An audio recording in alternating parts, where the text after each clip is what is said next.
इमाम हसन ना अपनी एक बीवी से नाराज हो गए, तो इमाम हसन की नाराजगी बढ़ गई, इरादा हो गया तलाक देने का। तो इमाम हुसैन ने पूछा, कहा भाईजान सुना है भाभी से नाराज हैं, तलाक देने लगे।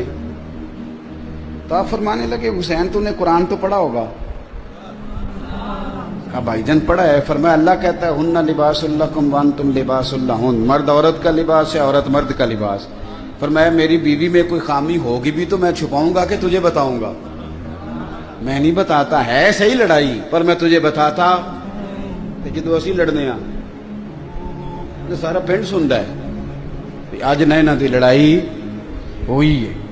और मियाँ साहब की सुन लो तो वो सच्चे, और बीवी की सुन ले तो वो तो ज्यादा सच्ची होंगी है ना, क्योंकि उन्हें तो रोना भी होंगे नाल, तो थोड़ी जी बद सच्ची, फिर निजाम कैसे चलेगा?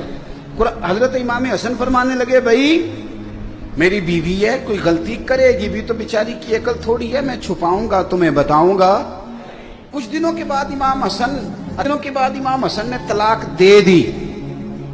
तो इमाम हुसैन कहने लगे, भाईजान अब तो तलाक दे दिया, अभी बता दें क्या झगड़ा था। तो फरमाने लगे, हुसैन छोड़, वो गैर महरम बीबी हो गई है, हम किसी गैर की बातें क्यों करें, हम किसी। तो इमाम हुसैन ने फिर उठ के भाई के हाथ जो में कहने लगे, मजा आ गया है, मैं कितना खुशबख्त हूं जिसे अल्लाह ने हसन जैसा भाई अता फरमाया है।